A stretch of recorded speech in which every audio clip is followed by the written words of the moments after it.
کفر کسی کا سکا نہیں ہے۔ ہم نے لاپرواہی برتی، ہم ان لوگوں کی مدد کرنے کی بجائے ہم نے حوصلہ شکنی کی اور ان قوتوں کے علاقار بنے جو ان کو مار رہی ہیں۔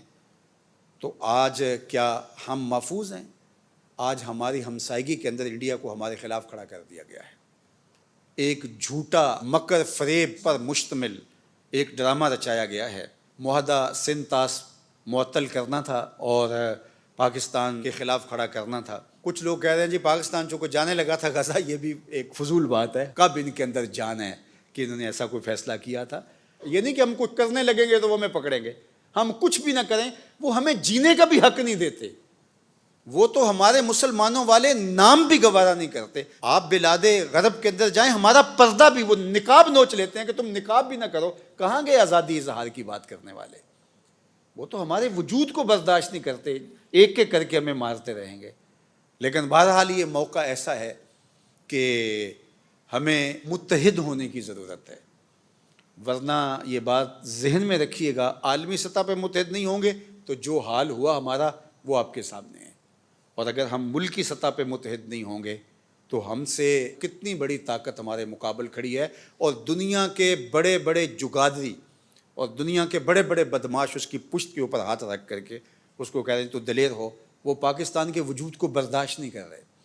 پاکستان کے وجود کو ہمارے کچھ مسلم ممالک بھی برداشت نہیں کرتے اس اعتبار سے کہ یہ ترقی کرے۔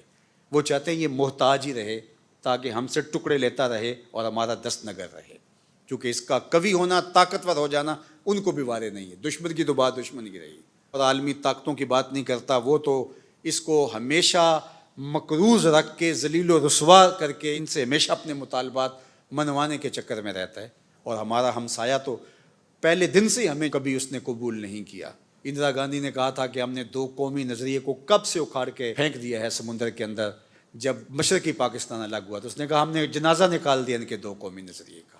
اب یہ بچا کھچا پاکستان، اس کے بھی وہ ٹکڑے بکھرے کرنا چاہتے ہیں، اور پاکستان کے وجود کو پوری دنیا کی کوئی طاقت قبول کرنا نہیں چاہتی۔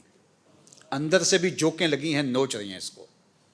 پاکستان کے ساتھ جو کچھ ہوا ہے، آپ حیرت زدہ ہو جائے، اتنے جھٹکے دنیا کا کوئی ملک سہ ہی نہیں سکتا، اس کے باوجود بھی یہ اپنے پاؤں پہ کھڑا ہے، تو یہ کسی کی نگاہ کا کمال ہے۔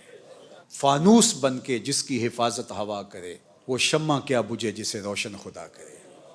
اس لیے پاکستان، میں نے بارہا کہا ہے، مٹنے کے لیے نہیں، قیامت تک قائم رہنے کے لیے مارز وجود میں آیا ہے۔ تو اس وقت حکومت کے کارپردازان کو اور عوام کو، اپوزیشن کو، سب لوگوں کو مل بیٹھ کے سوچنا ہوگا، ملک کے لیے اپنی اپنی اناؤں کو ذبح کرنا ہوگا، اور مل کے اس وطن کے لیے سوچنا ہوگا۔ اگر پاکستان ہے تو ہم ہیں، اور اگر پاکستان نہیں تو پھر ہمارا وجود کہاں ہے؟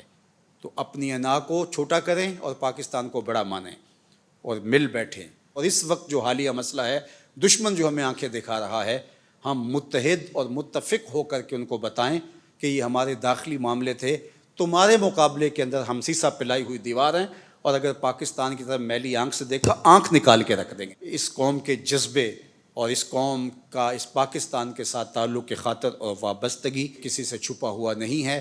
انشاءاللہ اللہ اس وطن کی حفاظت فرمائے گا۔ میں اس موقع پر پاکستانی گورنمنٹ کو، اپوزیشن جماعتوں کو، اور جتنے بھی ادارے ہیں سب کو کہتا ہوں کہ اس حساسیت کو مد نظر رکھتے ہوئے اس وقت وہ جڑ کے بیٹھیں اور دشمن کو دندان شکن جواب دیا جائے۔ یہاں کوئی کمزور بیان، کمزور بات، کمزور پالیسی لوگوں کو توڑ کے رکھ دے گی اور لوگوں کا مورال نیچے کرے گی۔ اس وقت ہمیں توانا آواز چاہیے، ہمارے کان یہ آواز سننے کے لیے بے تاب ہے۔ والسلام علیکم ورحمۃ اللہ۔